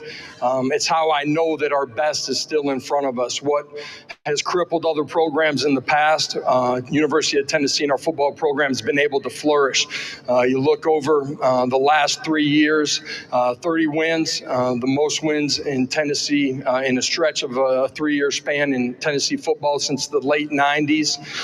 You look at the college football playoff, New Year's 6 bowl wins. You look at what we've done in the NFL draft, the best stretch of NFL draft picks at Tennessee in over 2 decades. And while we've been able to have that success on the field, our players have done an unbelievable job inside of our community. Each year we've set a team GPA record in the history of Tennessee football. I'm extremely proud of what our staff and our players have done here in a short amount of time. Defensively, extremely excited. A year ago, you guys maybe heard the quote of me saying that, elite defense is required, and it's our history at the University of Tennessee. It's the home of Reggie, Al Wilson, Eric Berry. 3 guys that may be one of, if not the best players at their position in the history of the game. And our defensive staff, led by Tim Banks, but our entire staff has done a great job. A year ago, you look at us, we're top 10 in the country in 6 defensive statistical categories. Since we arrived at Tennessee, lead the league in tackles for loss. Could not be more excited about what we've done, but also the future on that side of the football with the leadership and the players that we have inside of our program.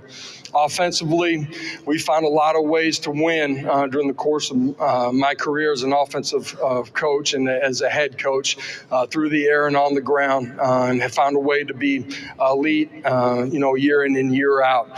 You look at what we've done, 2 SEC Players of the Year in the last 3 years, one at quarterback, one at running back.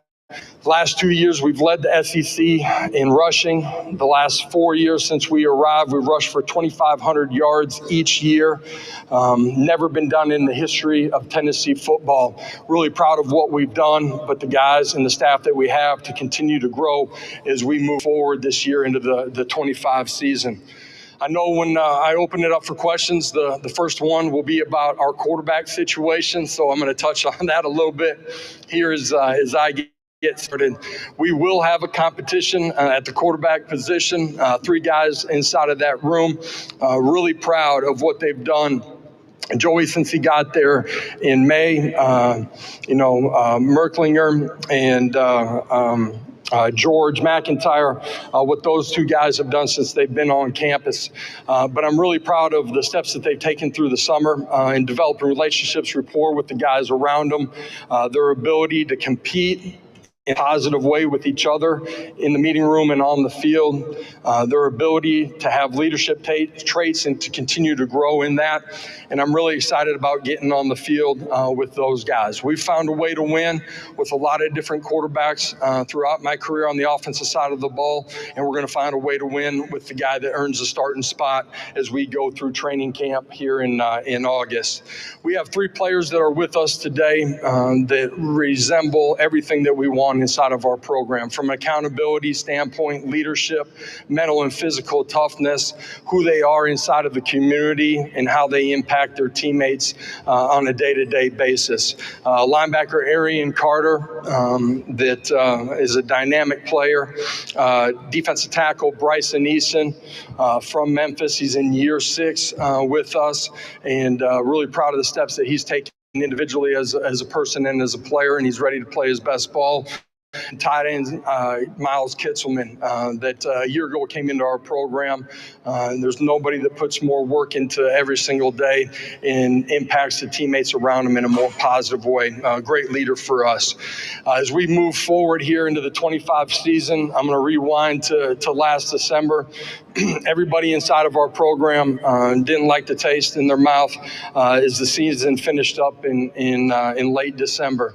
That's been a part of spurring us on throughout each quarter of our off season. It's been a part of how intentional and how focused that we've been throughout the course of the summer.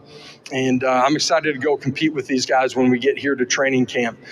For us to take another step and to continue to grow as a program, it has come down, and this is something that we've been very diligent inside of our program this offseason. And accountability to yourself and to your teammates every single day, guys doing their job at an elite level, building the leadership that you need to have to control and command your unit and your position group, and ultimately the way that we're going to compete every single day together.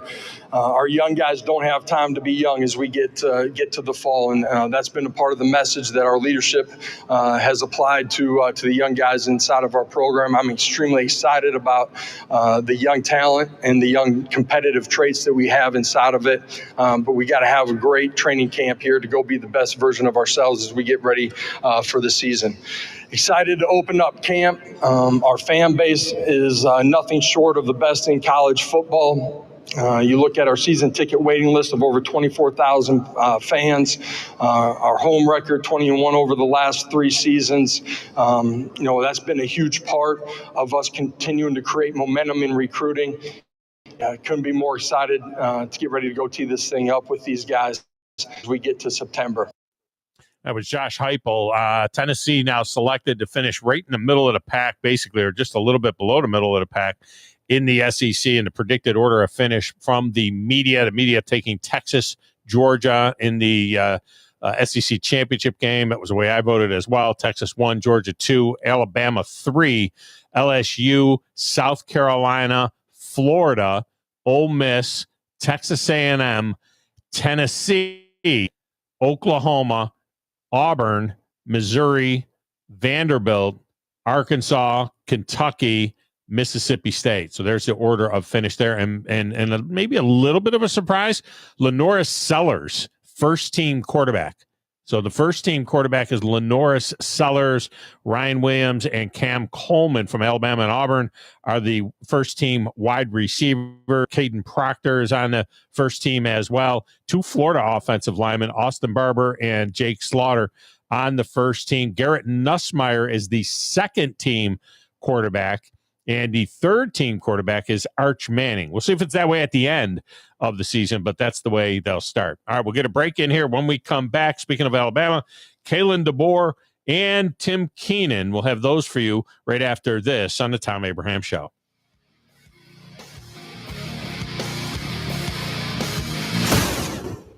Tom Luganville here for my friends at Woody Anderson Ford. Bobby White and his team take great pride in their service department, and you can see it the moment you walk into those beautiful new service lanes. And just like a championship team, they all work together to make sure your experience is second to none, whether you drive a Ford or not. Also, check out the gold certified pre-owned inventory at Woody Anderson Ford for great deals every day. Stop by and see them at Jordan and Sparkman or at Woody Anderson of Madison on Hughes Road, or visit WoodyAndersonFord.com.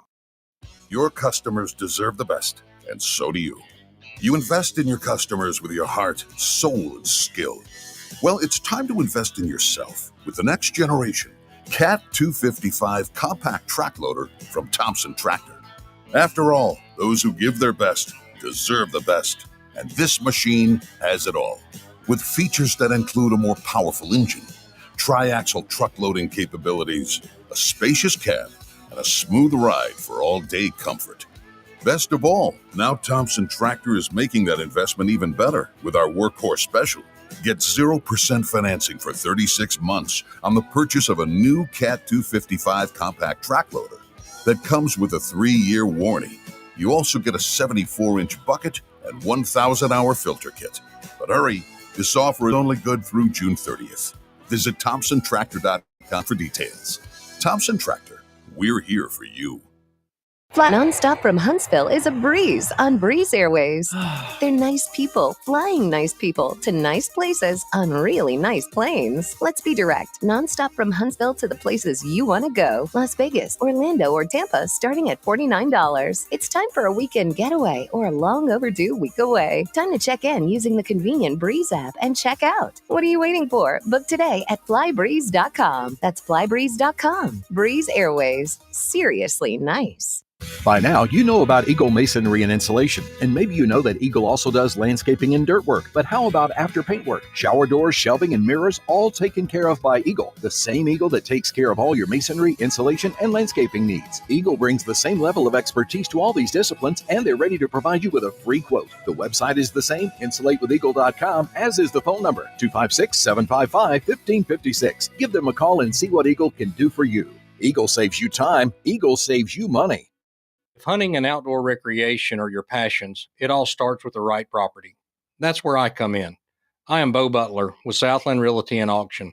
a hunting and recreational land specialist, and a Jackson County native who sees land through a hunter's eyes. Just as you trust your guide on a big game hunt, you can trust me to find the perfect property for you. Thinking of selling? Let me help you make your land attract buyers. Remember, Bo knows land. Call me at 256-609-0512. Tom Abraham here for my friends at Your Home Window Company. When it comes to replacement windows, exterior doors, or new window screens, Your Home Window is the answer anywhere in Huntsville, Athens, Decatur, or Hartselle. Your Home Window windows and doors are made here in the USA and come with a lifetime warranty. When replacing those old windows or doors, Your Home Window has the solution for you. In-home estimates are always free and financing is available. Learn more at yourhomewindow.com and see clearly with Your Home Window. Visit yourhomewindow.com to make an appointment today. Hi, this is Wes Neighbors. I'm here with Sam Fleming with Fleming Roofing and Restoration. Sam, tell the folks about Fleming Roofing and Restoration. Hey, Wes. Our company, Fleming Roofing and Restoration, specializes in commercial and residential roofing and repairs.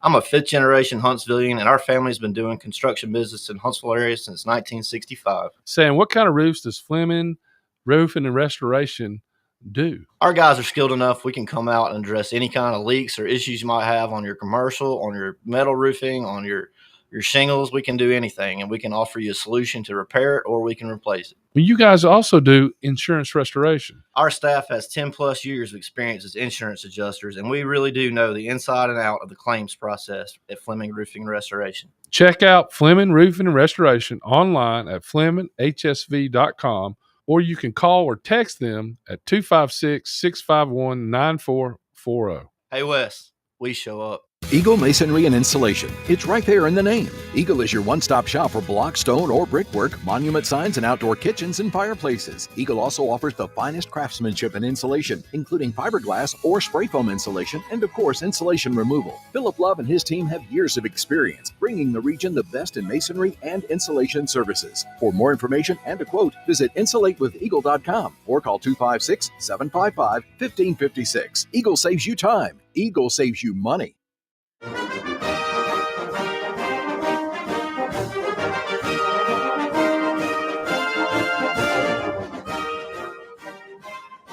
And welcome back to Tom Abraham Show, the SEC Media Days Afterglow. Kalen DeBoer kicked things off on Wednesday. And take a listen. This was his opening comments. All right. It is great to be here. And first of all, just in regards to Greg, I appreciate his leadership. Year two, you understand a little bit more of what everyone does and how well they do it. What Greg Sankey does for the SEC, for college athletics, it's on an extremely high level. And so thank you, Greg, for everything that you do here for us at the SEC as well. So, I want to thank you all, too, as the media, just a coverage of college football, coverage of our conference, coverage of our teams, Alabama in particular, and all the great stories, the journeys that our guys are on, you guys documenting them and sharing them with the rest of the country, the rest of the world. So appreciate all of you being here today. I brought three players with me. I had a chance to see them this morning. Both been different directions and busy already, but three talented guys that I want to brag on a little bit here before I kind of move on to some things about the team.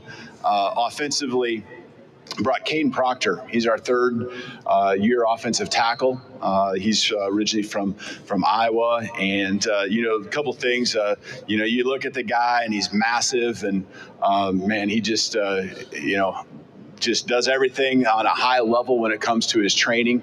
But the thing I'm going to tell you about this guy that's impressive to me as well is that by the end of this season, here in December, he will have his degree. So if you do the math on that, 3 years getting your degree, even a semester in there where he transferred, and that gets harder to do when you do that. But he'll have not just his degree, but right now he has a 3.7 GPA. And so taking 16 credits this summer just so he can be on track to be able to accomplish and walk across that stage have a great football season, but also, have his degree there. I know he's excited to represent not just the team, but also he, representing the offensive line, our offensive side of the football. He has a lot of great pride in what they're accomplishing and the work they're putting in. Tim Keenan, fifth year defensive lineman. I think the thing with Tim that he's a homegrown, boy from Alabama. And, I think when I look at Tim, the team just looks at him as like that big brother. He's a mentor to not just the young guys, but even the old guys. They know they can count on him to be doing the work. He embodies what a student athlete is all about. And I think those that really know Tim and follow what he does, he's got a passion for giving back to the community. He's one of our guys that just is at the forefront, spiritually leading our team. And then also just from a community standpoint, community service point, he's out there. He's a big brother to kids in our community. Man, there's just him understanding the platform he has is so impressive to me. It's been a pleasure to coach him. We get one more crack at it with him, and appreciate his leadership. And then Deontay Lawson. Fifth-year linebacker. He was a captain, really our only returning captain from last year's team. That should say enough right there about how our team views him, how they look at him. His journey, again, everyone's got something a little bit different. Probably thought a year ago at this time he'd be, wearing an NFL jersey. Circumstances as they may be, just coming back from an injury, seeing him attack it, seeing him and his mindset, him understanding the circumstances he can't control and what he can. Oh, man, it's just amazing see you take over not just the defense, but be a leader on our football team. I walked into a meeting, was looking for a coach actually. I walked in, and actually it was him holding a meeting with the linebackers. That was I guess yesterday morning. It seems like forever ago, but that was yesterday morning. And listened for about 30 seconds. I knew that meeting was in a good position, coaching it like a coach. And when you have guys on the field that are like him, that understand the depth, the details, you're headed in the right direction and have a chance. So those are our three guys. Super proud of them, their journeys. I think the common theme with all of them is they're high character guys. They're extremely driven. I think, again, they represent a lot of what our team's all about. They're leaders on the team, but they're also leaders in the community. Before I move on to our team, one person I also want to thank is just our athletic director, Greg Byrne, just for his leadership. Much like Greg Sankey, the world of college athletics and at Everton, you got to have those people at the top that, are working through it and coming up with solutions. And I can't thank Greg enough for the way he communicates with me on the direction we need to be going and what might lie ahead. I think his foresight's been critical going back to when I first got here, and especially even going back to a year ago on what it might look like with the evolving and the evolution of what college athletics looks like today. Second season, familiarity has been a word that's been used a lot already this morning with different interviews. That's great. It helps you feel good about where your families live in and what those routines are. That's important to me and our success. You got to have that piece in place. Familiarity with it, and I think the common word also would be continuity. Starts with our coaching staff. Really, one change on the defensive side of the ball, and then the addition of Ryan Grubb on the offensive side. Everyone else, not just the position coaches, but quality control coaches, graduate assistants, recruiting staff, strength and conditioning, academics, training room. We really had no turnover in all those areas, and so that's exciting to me because I think that says a lot about the belief and the excitement of what lies ahead. and that you have the right people. You talk about getting the right people on the bus, the right people in your program and inside the building, and I feel like we certainly have that. So continuity is a huge piece of kind of what year two is all about right now. That trickles down to your players. The leadership from the staff is there, but really the culture that we want to try to exude, try to have, it comes to life through our players, and they are making that happen. It's the day to day, and as we speak right now, they're on the field, in a nice warm morning in Tuscaloosa, getting after it. And I can't tell you how impressed I've been with them just focusing on the main thing, and that's the work. Not getting ahead of themselves, not even worried really about practice number one, game number one for sure, or even further down the road in the season. I know they'll get asked questions about it and have to answer some of those today, but when it comes down to what we're focused on, it's the day work that these guys are really honed in on, and making sure that they take care of to give themselves a chance to be highly successful this fall. The team's an extremely coachable group. They compete with each other, a lot of competitions within, but just the competition against themselves to be the best they can be, they've really bought into that. When it comes to who we lost, really 8 seniors last year, 3 on defense, 2 on offense, 3 specialists, which, got asked that question really the first time in a long time talking about our specialists. It's one of the positions and one of the areas you always kind of look past. But as much as we played young guys, we played, I think, the most freshmen on special team snaps in the entire league. And I really think it wasn't even close. There was also 3 specialists, punter, kicker, and long snapper, that were mainstays in the program for some time, or had a lot of experience playing at a high level. So we replaced all of those guys, and that would probably be something that we really got to work through, and got a confidence and belief in the guys that are in our program that they'll step up.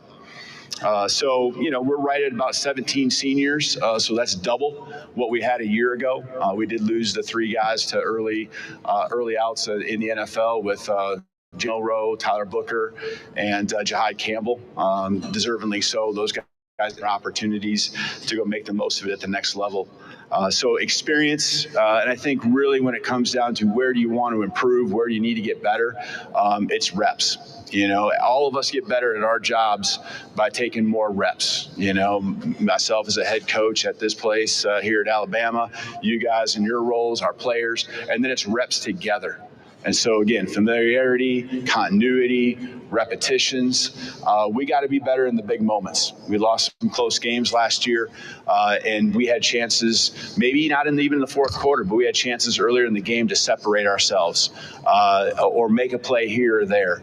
And whether it was the belief or whether it was the confidence, a lot of that just comes through repetitions. And so we've really had a great offseason, understanding where we fell short, why we fell short, not just the what and the how, but the way. And I'm excited about our guys, taking those next steps, understanding when we get in those moments this year, those critical times, how to come through and make the play that's necessary to go win football games.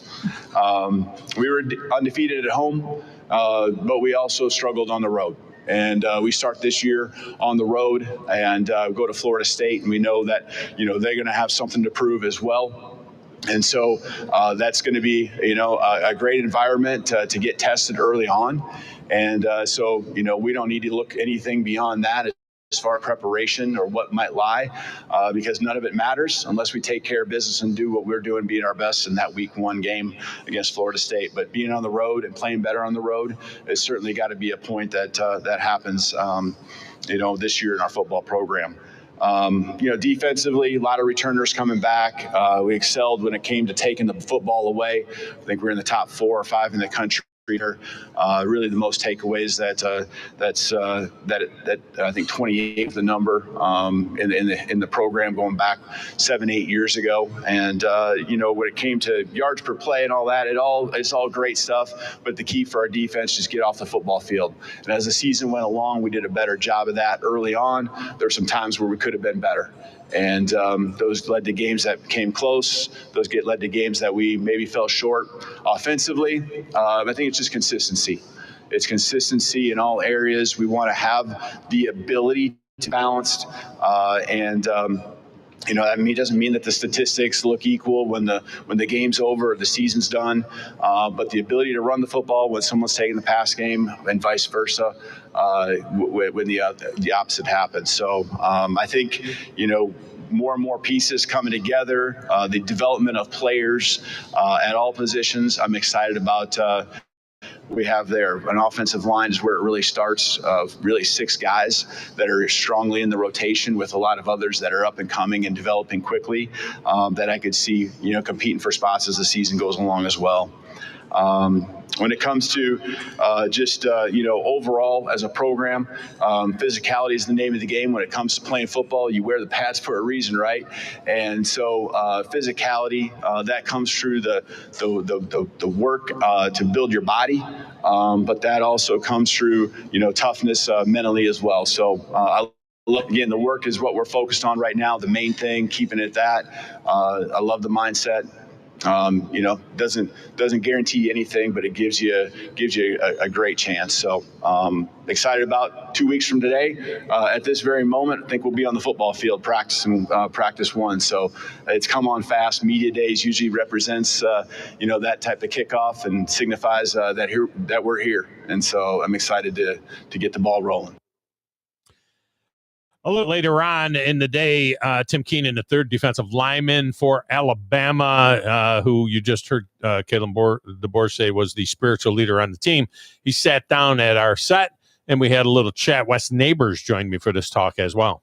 What a treat I've got right now, joined by, first of all, Wes Neighbors, who was all SEC offensive lineman at Alabama, and right across from us is Tim Keenan III, a defensive lineman. So we've got a little offense-defense thing going on here with Tim Keenan III as well, joining us, Alabama defensive lineman. And just give us a little bit about your experience here today and going through the car wash, man. You look sharp, and, what's it been like? I had a blast, to be honest, and none too trouble for me. I graduated in communication, so I'm in my field. I'm having a blast because the reason I took communications, had to take public speaking, and it was either that or something else. And I realized with public speaking, you ain't have to write that much. So, I'm good with just talking. And then I ended up falling in love with it. Had a great professor, Angela Billings, who, pushed me into pushed me in advanced public speaking to the point where I was able to become a speaking consultant to where TAs or, business groups would come to me and get advice on their lectures or anything they was going to present to a big group or stuff like that. So it's just been a blessing and an honor. So after 10 years in the NFL, you're going to go into our business. Is that the deal? You get yourself on TV. If I ain't know what preaching at nobody's church. Yeah. Well, there you go. You had a great line today. In fact, I sent it to my pastor after you said it. You said, "I do all I can, and God does what I can't." Which I think is really, really cool. You keep that focus, in everything that you do, right? Yes, sir. That's my source. See, a lot of people know about Philippians 4:13 says, "I can do all things through Christ who strengthens me," but at 4:12, I know what it is to be in need, but I know what it is to have plenty, but I'm content with the Lord. So I know my circumstance is not going to change me.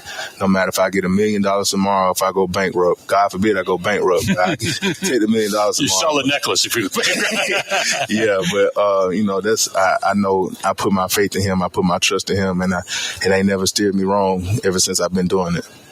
So, Tim, I've been watching you since you were your first scrimmage and watched you progress, and it's really interesting to me.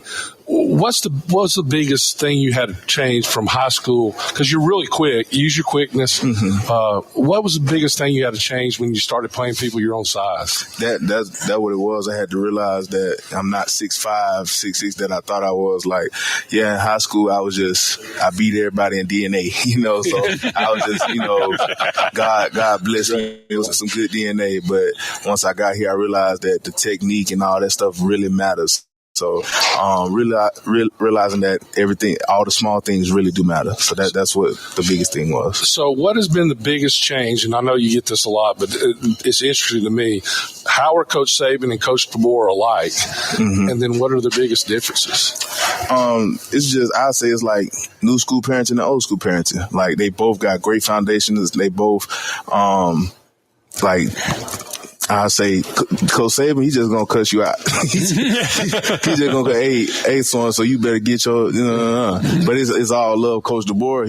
Hey, come on now. He just, he just move like that, straight to the point. He ain't got to say all the other words. I mean, Coach Saban didn't either. Like, you see people stand up straight or sit up straight with Coach Saban walk by or something like that. Same thing with Coach DeBoer. So they're a lot alike in their ways. Coach DeBoer just more laid back. But Coach DeBoer can put his arm around you. Coach Saban couldn't. No, he couldn't do that. Yeah. Up on your shoulders, maybe. Yeah. Tim Keenan, they're with us here. So, you switch defensive styles. Now you're into year 2. Talk about the familiarity of that and how do you think all of the defense, could adjust to kind of being in the same system now for the second year? When we got experience and stuff like that coming back, it's going to all be good. We just got to go out there, go 1-0, be what our feet are, and execute the plan because, it feels comfortable. You definitely got that feeling around that everybody kind of know what's going on, and but you still got to go play to play. Yeah, you can't just have all this hype, all this potential and stuff, and not go produce. Now, Wes thinks that. Now, do you like playing the 3 technique? You like playing inside, a 1 technique or a shade on the nose or on the center? I like to play to where I can, show my power and athletic ability. See, Wes says that he was so quick back in the day that he could scoop, a guy with no problem going away and all that zone stuff that they do nowadays, but. I would think that you're kind of pride yourself on being able to beat that center and get in that gap and penetrate, get upfield a little bit. Yeah, definitely. Of course, they won't. I know that the league want big guys that move small but stay big guys in the end. So, just trying to make sure I keep that going. Yeah. Well, I'll tell you what, it's great to have you. I'm looking forward to a big season, and it's going to start right off the bat, man. It's we're getting right into the fire with Florida State at Tallahassee. They're going to be ready. You guys are going to be ready, so it's tremendous stuff. Appreciate you so much, man. Keep up the great work. Old heads are very proud of you. I'll tell you that. Yes, sir. Appreciate you. Thank y'all for having me. And there you go. That was a very impressive Tim Keenan III. We're going to break in here. When we come back, we'll wrap it up with Greg Sankey. We'll get as much of that in for you as possible. We'll do it next, right here on the Thom Abraham Show.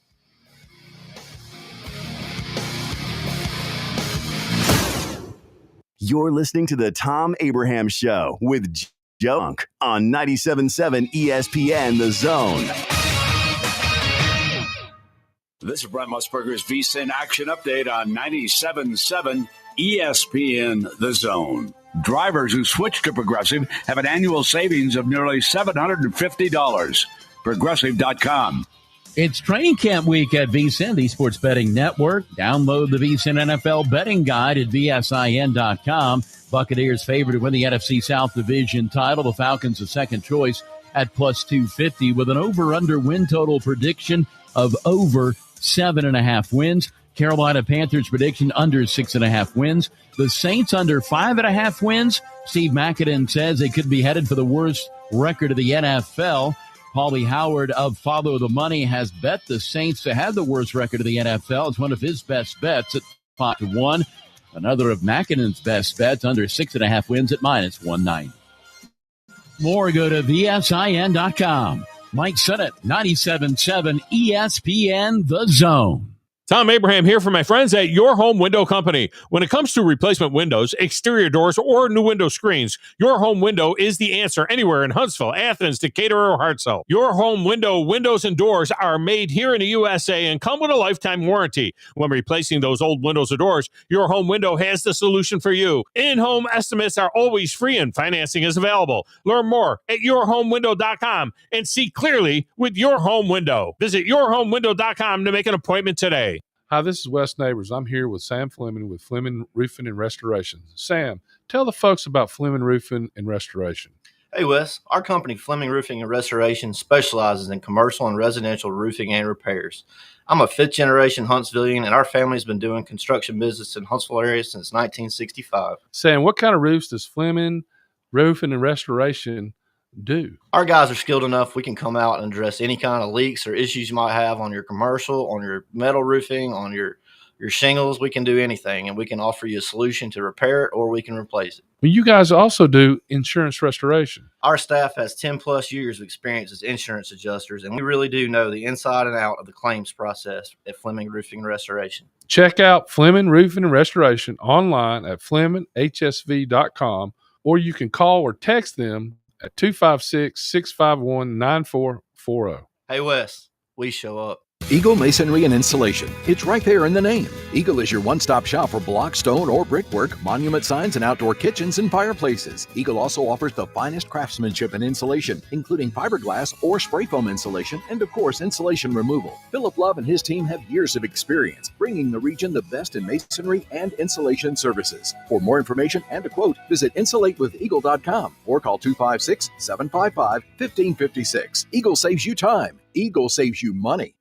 Thom Abraham here for my friends at North Alabama Mortgage. Are you thinking about home improvements? Well, use your equity now and refi later. Or use your equity to eliminate consumer debt forever, then refi to a lower rate and shorter term when rates drop. North Alabama Mortgage can also help you if you're thinking about buying an investment property or a second home at the lake or the beach or in the mountains. We have great programs to make that happen. Visit NorthAlabamaMortgage.com to learn more. That's NorthAlabamaMortgage.com. You've seen those beautiful epoxy floors in a garage or carport area and have probably wondered, how can I get that done? Well, the answer is Lifetime Epoxy Floors. Lifetime Epoxy Floors is an A-plus rated business with the Better Business Bureau and has been family-owned for over 14 years. They do both residential and commercial applications and get most jobs done in a day. Lifetime Epoxy Floors' motto is, we love what we do, and it shows. Visit LifetimeEpoxyFloors.com to schedule a free estimate today and check them out on Facebook. Since 1983, Berkshire Hathaway Rise Real Estate's Ann Adams has been your local go-to real estate expert in the area. As a buyer, you can trust Ann's in-depth knowledge of the local housing market to narrow available properties down to those you'll be interested in, saving you time when shopping for a new home. When you're ready to sell, Ann's expert negotiation skills will ensure you get a fair price and hassle-free experience. Call Ann Adams today at 256-337-2625 or email annadamsrise@gmail.com. Your Fox 54 weather, brought to you by Tellini's Italiano. I'm Chief Meteorologist Jordan Dressman. A mostly to partly sunny sky this afternoon. Temperatures climbing into the lower 90s. Heat indices aren't going to be as big of a problem today as they have been over the last couple of days. Scattered showers and thunderstorms are going to be in the forecast. We drop into the mid-70s as we head into the overnight. Much the same for your Saturday. A partly sunny sky. Temperatures climbing into the lower 90s with some scattered showers and thunderstorms. Your Fox 54 weather, only on 97.7 ESPN The Zone.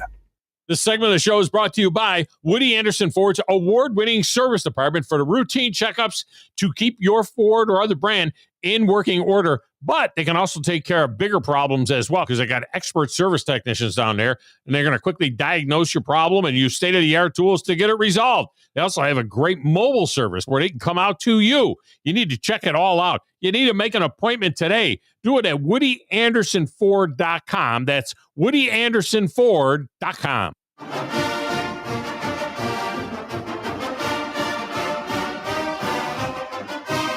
And welcome back, Thom Abraham Show.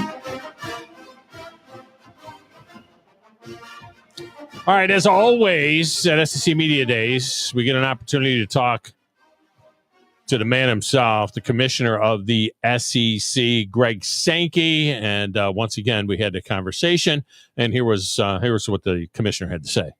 We have got the commissioner here joining us here. I have to ask you, it seems like 80% of the time that we hear from you now, it's a national. This is Greg Sankey with a national hat on. You're talking about the playoff and talking about, you in the Big Ten and all of these different things that are going on from a national standpoint. And I'm like, there was a day where the commissioner of the SEC ran the SEC and nothing else. Yeah. So talk about your staff, because there got to be a lot of people carrying the water a little bit so that you can be involved in all of this national type stuff. No, that's true. And there was a pivot during the COVID experience where from 2015 to 2020, I was learning better to delegate. So remember, I was the chief operating officer, so I touched a lot of things in that role. The decisions at the end of the day were made by the commissioner. And when I moved in that role, I actually went through Deloitte Consulting, had a CEO transition program where they help you think more like the CEO and less like the staff member you were. And it was a fascinating project to try to identify where I needed to improve as I moved into the CEO role, things I needed to delegate and how I needed to do that. But that's hard. Now, when we hit COVID, you had like your day job of just running the league and then another day job of trying to figure out how to get back to play. And it brought more people in, and it resulted in, hey, here's directionally where I think we need to head. Go get that done. There's a staff member here. We have had a change in our softball umpire coordinator. And I can tell you 10 years ago, I would have been right in the middle of that. The level of trust that he deserves for his great work is enormous. And I said, here's what we want, somebody quality. Here's a couple of characteristics. Talk to some of our leading coaches and then go bring me finalists. And so rather than me looking at 40 resumes and going through a bunch of interviews, he did all that work and briefed me. And we made what we'll announce, I think, a really strong hire.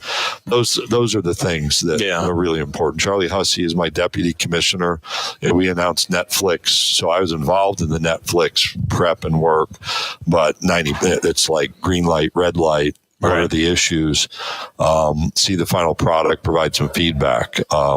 He and Matt Evans in our office get credit. Tiffany Daniels, we're implementing a volleyball tournament. When I was in the middle of saying to our coaches, we really need to move to that. It's a promotional opportunity, a rallying point. It never worked. As soon as I got out of the way, our staff handled it. We've got a great site in Savannah.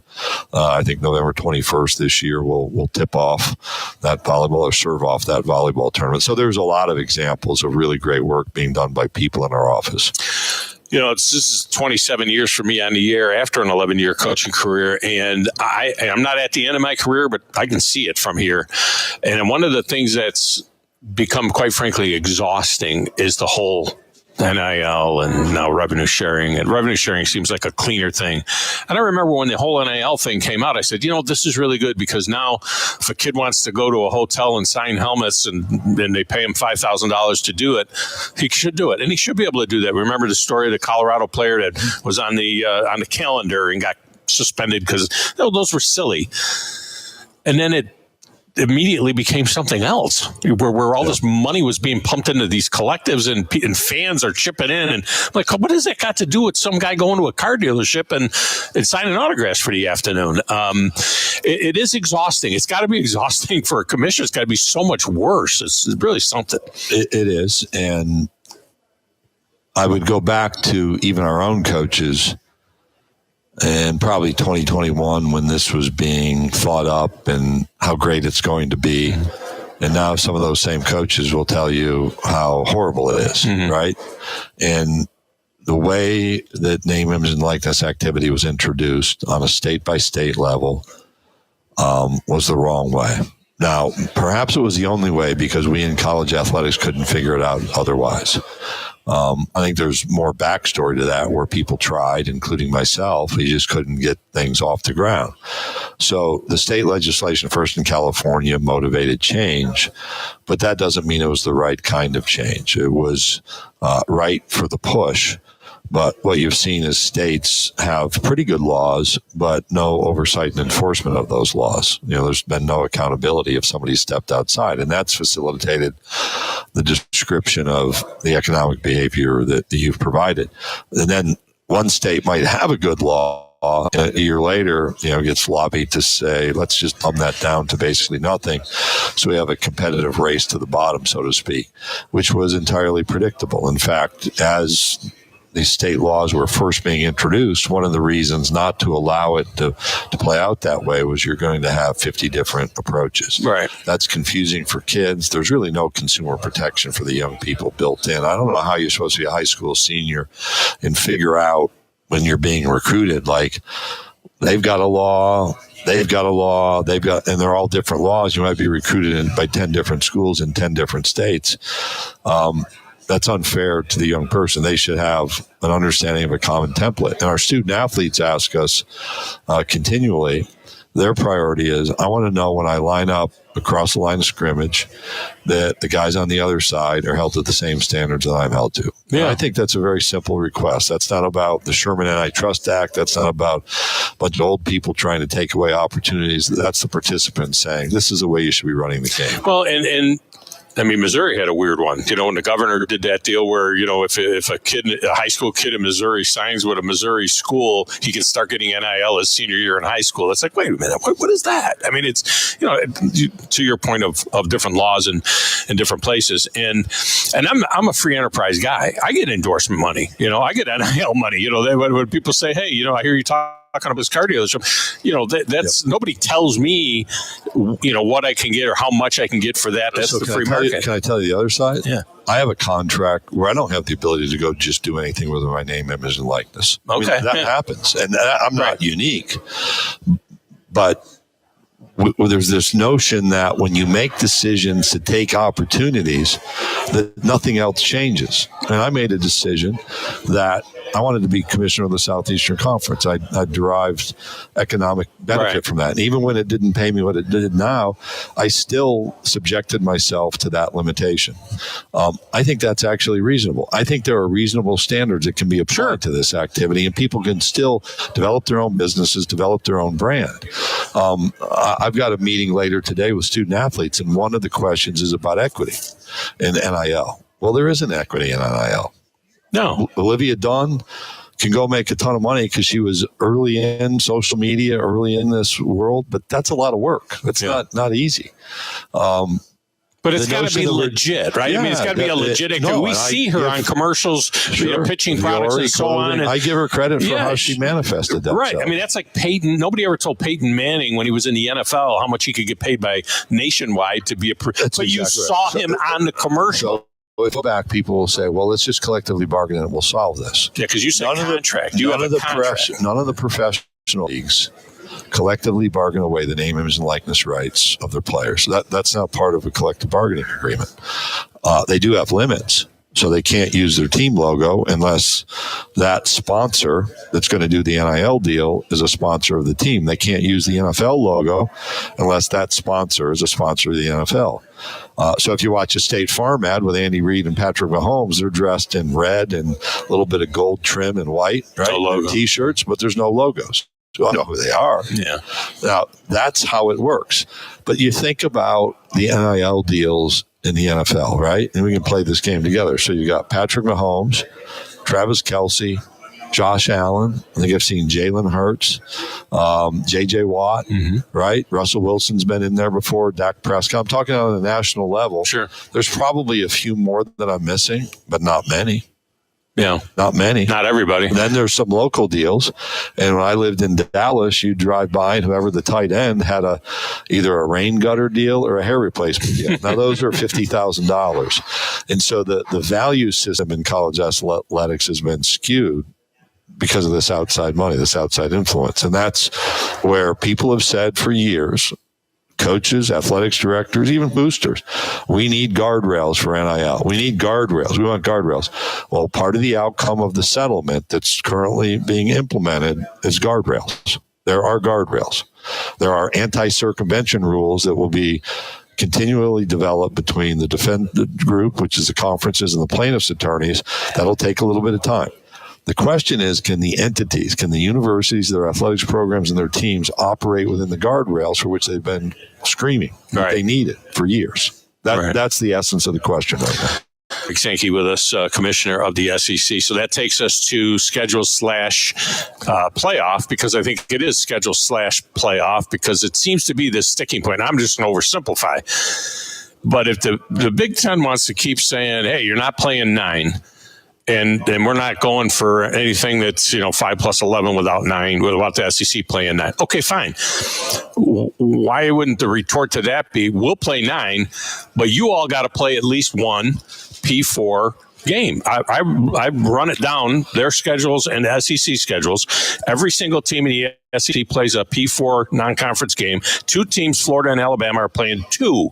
Now, in the Big Ten, they've got 6 teams that will not play a P4, including Penn State, who is a national title contender. They don't have a P4 non-conference game. So it would seem to be that would be the trade-off. We'll play 9, you play 9, but you have to play a P4 non-conference. Let's go. Last night, and again this morning, I saw a couple of headlines about, demand they play 9, and we're not going to do this, attributed to somebody in the Big Ten. And I talked to my colleague today. I know their perspective, but there's not a demand out there. Now, let's remember a couple of things. We've been in 8 games as long as I've been in the SEC office, which is since 2002. So the fact we play 8 games is neither new, it's not startling, it's not surprising to anyone. We've had since probably 2010, 2011, 2012, a requirement for ourselves that we play our 8 conference games and a quality non-conference opponent, generally in the Power 5, as it was known, or now the Power 4. Washington State, during this transition, is included in that. That's a bit unique. So these teams that are playing 9 of their conference games and that's it, that want to look at us and say we're doing something different, we're really not. And then we have a set of teams, I think there are 4 this year, that will play 10 power opponents. And those are big games. Those are not insignificant, inconsequential games. Florida has Miami and Florida State bookended on their schedule. Virginia Tech and Clemson; those are real opponents. Yeah, Alabama, Wisconsin, and Florida State. Yeah, so good for us. This is not like easy street, and we've tried to build the strength of our schedule. And so we played 8. The Big Ten moved to 9. You can take the Big Ten's move to 9 football games directly to the moment they negotiated a TV contract that landed them with Fox. It's very much tied to increasing the revenue through their TV agreement. Good for them. Everybody's eyes were wide open. We played 8. They played 9. The Big 12 plays 9. The ACC plays 8. So then let's line up those conferences and start to think about the difficulty inherent in their schedules. We have 16 teams. 8 of our 16 teams since 1998. 8 of our 16 teams. 8 different teams. Half of our league has won national championships in that period. No one even comes close. The ACC's had 3. The Big Ten's had 3. The Big 12's had 0. And yeah, some of that's 20 years ago, 25 years ago. But every comparison I can find that looks at strength of schedule, strength of record, whether it's a 4-year analysis, a 10-year analysis, we're far and away the most difficult conference. And I think that has to be recognized generally, and it has to be recognized in the selection process. Right. Not that we just get most favored nation. You still got to play. But comparing our schedule to others, that requires a bit more deep thought and analysis than just a superficial, well, they went 9-3 and somebody else went 10-2, so 10-2 is better than 9-3, they get in. Yeah, it sounded like Eli Drinkwitz was like, his little comment of if we stay at 8 and there's 11 human beings making a decision on 11 at-large spots, we aren't getting it, and I don't know that that's true either. Greg Sankey has been our guest. It's always a pleasure to meet with the commission, especially on the last day, and he brings the same amount of energy as he did to the very first interview he did on Radio Row 3 days ago. I'm arguably better now because I had the fog of speech. You've worked. I've practiced and rehearsed. Yeah. No, thanks for the time. All without a script, by the way. No notes, no script. That's how the commission rolls. I appreciate you so much. Looking forward to another big year, and it's on now. Yep. Thank you. All right. Thank you. That's the Commissioner, Greg Sankey. All right, that was a good conversation with the commissioner. He's very frank about that stuff and shows a lot of energy all the way to the very end of SEC Media Days. And appreciate him. Appreciate the job that Joe Hunk did as well, putting all of that together, and he timed that out perfectly, which takes us right to the end of the show. Now, you can hear all of the stuff on demand from SEC Media Days. There's a plethora of stuff all posted at the WZZN YouTube page. So if you go there, you'll be able to see all of the stuff that took place at SEC Media Days. Scotty Scheffler, with 2 holes to play, has drawn even at the British Open with Matt Fitzpatrick at 9 under par. Oh, he just shanked one into the crowd. Oh, wait a minute. It's where do people walk? You might have a shot. He shanked it so bad that it went over the rough and into the walking area. Well, Scotty Scheffler's got an excellent opportunity to hit the weekend with the lead in the British Open. Matt Fitzpatrick is done after shooting a 66 today. And Scheffler is drawn dead even with him. All right, coming up on Monday, It'll be Media Day Monday, high school style. We'll have all of that coverage for you from Toyota Field in Huntsville. We'll also recap what went on at the British Open and much, much more. Until then, I hope you enjoyed all the coverage from SEC Media Days. For Joe, I'm Tom. Have a great weekend, everybody.